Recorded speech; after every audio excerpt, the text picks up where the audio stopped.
আসসালামু আলাইকুম বন্ধুরা, আবারও চলে আসলাম। আজকে নিয়ে আসলাম খুব সিম্পল, একেবারে সহজ, হেলদি একটা রেসিপি। বন্ধুরা, এই দেখো, এখানে একটা আলু কুচি কুচি করে আমি কেটে ধুয়ে পরিষ্কার করে নিয়েছি। বন্ধুরা, সবাই সম্পূর্ণ ভিডিও দেখে ফুল ওয়াশ করে লাইক কমেন্ট করো। সবাই ফুল ওয়াশ করে স্কিপ করে দেখো না, কেটে কেটে দেখো না, অনুরোধ করলাম। এই যে এখানে আমি কড়া বসে দিয়েছি বন্ধুরা, দেখতে পাচ্ছ। কড়ার মধ্যে তেল দিয়ে দিলাম, সরিষার তেল দিয়ে দিলাম পরিমাণ মতন। কি বলবো, একবারে সহজ সিম্পল, কিন্তু খাইতে তো অসাধারণ মজা, ভীষণ মজাদার। বন্ধুরা, এইরকম মাছ মাংস আমরা খেয়েই থাকি, কিন্তু এইরকম যখন রান্না করা হয় তখন মনে তৃপ্তি করে ভাত খাওয়া যায়। মাছ মাংস দিয়ে যেরকম খাওয়া যায় না, ওই রেসিপিটা দিয়ে তৃপ্তি করে ভাত খাওয়া যায়। বন্ধুরা, এই যে এখানে মরিচ পেঁয়াজ দিয়ে দিলাম। এই যে মরিচ পেঁয়াজগুলো ভেজে নিয়েছি একটু হালকা করে। এই যে এখানে আমি হলুদ গুঁড়ো দিয়ে দিচ্ছি বন্ধুরা, আর লবণ দিয়ে দিলাম স্বাদ মতন, দেখতে পাচ্ছ। দিয়ে এখন ভালো করে নেড়ে চেড়ে নিলাম।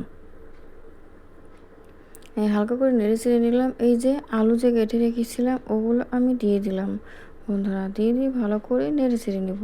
আলুগুলো দিয়ে দিছি, ওগুলো ভালো করে খুব সুন্দর করে নেড়ে চেড়ে নিচ্ছি, দেখতে পাচ্ছ। এভাবে নেড়ে চেড়ে নিয়ে এখন আমি ঢাকনা দিয়ে ঢেকে দেবো বন্ধুরা, একেবারে সহজ। সবাই দেখতে থাকো, স্কিপ করো না।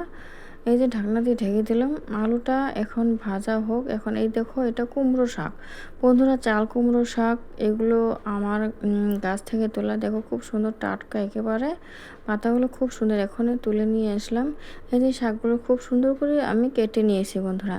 এখন শাকগুলো আমি খুব সুন্দর করে কেটে নিয়েছি। এখন এগুলো আমি ভালোভাবে 3বার জল পাল্টে পাল্টে ধুয়ে নেব, খুব সুন্দর করে ভালো করে ধুয়ে নেব বন্ধুরা।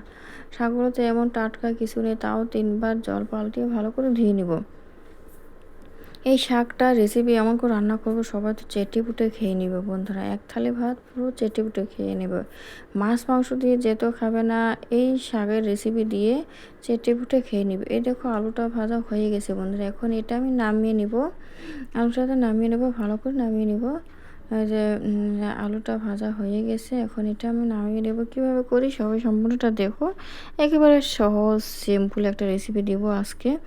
এই যে এখানে আমি আলুটা ধুয়ে নিয়েছি, ও কড়ার মধ্যেই তুলে নিয়েছি বন্ধুরা। ও কড়ার মধ্যে আবার সরিষার তেল দিয়ে দিলাম একটু, সরিষার তেল দিয়ে দিয়েছি, বেশি না, শাকের মধ্যে একটু কম লাগে, আলুর মধ্যে দেওয়া হয়েছে।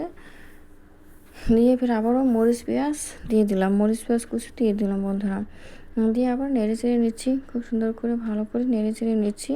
তোমরা কী বলবো, সহজ, তোমরা দেখতে থাকো। খালি আমি চাল কুমড়ো শাক আর আলু কীভাবে তৈরি করি, মাছ মাংস ছাড়া এমন একটা রেসিপি তৈরি করে খেয়ে দেখো, যে এই গরমের দিনে একেবারে তৃপ্তি সহকারে ভাত খেয়ে নিতে পারবে বন্ধুরা। মাছ মাংস খাইলে তো কোনো টাইমে বা ভালো লাগে না, খাইতে ভালো লাগে না, এগুলো তৃপ্তি সহকারে একেবারে পেট ভরে খেয়ে নিতে পারবে। আমি যে শাকগুলো দিয়ে দিলাম বন্ধুরা, দেখতে পাচ্ছ, শাকটা দিয়ে দিলাম। এখানে শাকের মধ্যে হলুদ দিব না আমি, শাকটা দিয়ে দিলাম।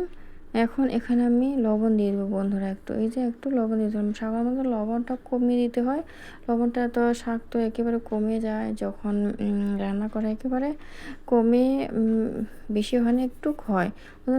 শাকের মধ্যে কিন্তু কমিয়ে দিতে হয় লবণ, ওটা তো সবাই জানো বন্ধুরা। এখন ঢাকনা দিয়ে ঢেকে দিলাম, এমনি দিলাম, আর কিছু করব না। এই দেখো, এখন নেড়ে চেড়ে নিব। শাকটা দেখো কতটুকু কমিয়ে গেছে। এখন ভালো করে নেড়ে চেড়ে নিচ্ছি, আমি খুব সুন্দর করে নেড়ে চেড়ে নিচ্ছি, দেখতে পাচ্ছ। এখানে এবার ভালো করে নেড়ে চেড়ে নিচ্ছি আমি শাকগুলো। আবার নেড়ে চেড়ে নিয়ে খুব সুন্দরভাবে আমি ঢাকনাটা দিয়ে ঢেকে দেবো বন্ধুরা। এভাবে সহজ রেসিপি, একেবারে সহজ সিম্পল রেসিপি পাওয়ার জন্য অবশ্যই আমার চ্যানেলটা সাবস্ক্রাইব করে পাশে থেকো বন্ধুরা। সবাই লাইক কমেন্ট করে পুরো ভিডিও দেখো। এই দেখো, খুব সুন্দর হয়েছে একেবারে। শাকটা দেখো কত সুন্দর হয়ে গেছে, কতগুলো দিলাম, একেবারে কতটুকু হয়ে গেছে, দেখতে পাচ্ছ। খুব সুন্দর শাক, অসাধারণ টেস্ট লাগে বন্ধুরা। বাজার থেকে কিনে আনলে হয়তো ভালো হতো না। আমার নিজের বাড়ির শাক এটা, নিজে তুলে আনিছি বন্ধুরা। কী বলবো, এই যে এখন আলুগুলো দিয়ে দিলাম। এই দেখো, আলুটা যে আমি ভেজে রেখেছিলাম ও আলুগুলো এখন দিয়ে দিলাম। শাকটা কিন্তু আমার রান্না প্রায় হয়ে গেছে।